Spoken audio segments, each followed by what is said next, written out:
Have you wondered how website keep a navigation bar at the top while you scroll, or how those back to top button stay in the corner of the screen?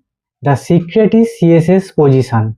In today's lesson, you will learn one of the most powerful concepts in Webflow that every professional web designer uses. Hello everyone, welcome back to UGIIT.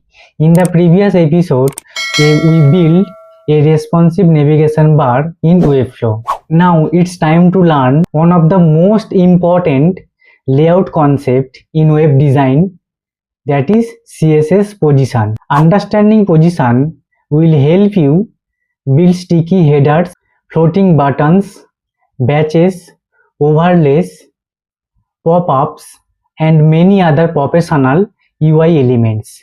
Don't worry, if you found this topic confusing before, I will explain everything step by step with practical example. So let's get started.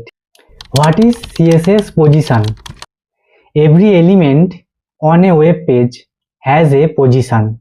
The position property controls where an element appears and how it behaves relative to other elements. In Webflow, you will work with 5 main position values: static, relative, absolute, fixed, and static.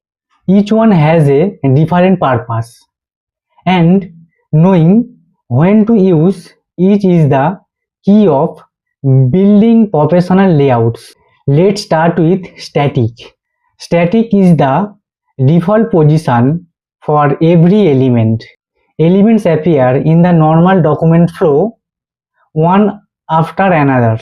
If you try to move a static element using top, left, right, or bottom, nothing happens. That's because static elements ignoring position offsets. You will use static for most regular content. Next is relative. Relative keep element in its normal place, but now you can move it using top, bottom, left, and right.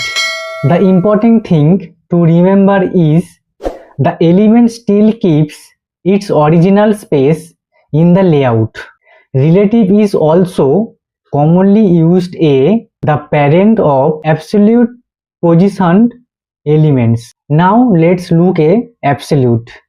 Absolute removes the element from the normal pages flow. Instead, it positions itself relative to its nearest parent with relative positioning. Let's create a card. Inside the card, a small new batches.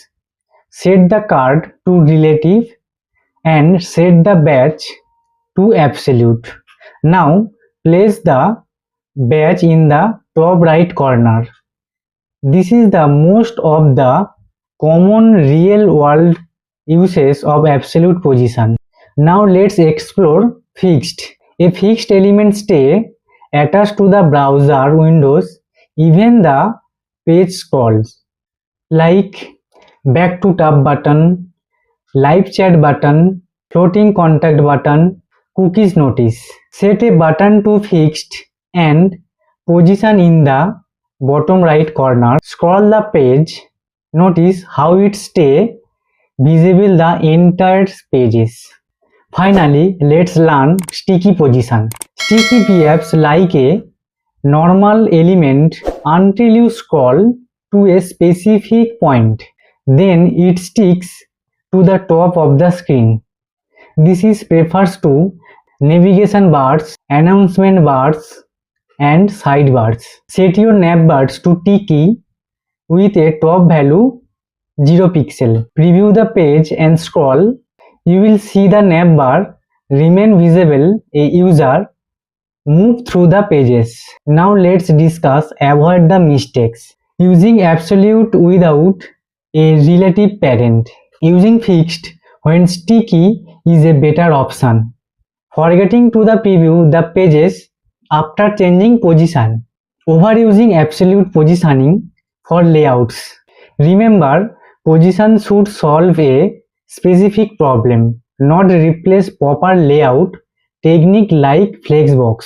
So now I will discuss. Today you have learned static position, relative position, absolute position, fixed position and sticky position. If you found this lesson and helpful, don't forget to like this video and subscribe to our UGIIT and turn on notification bell. Thanks for watching and I will see you in the next episode.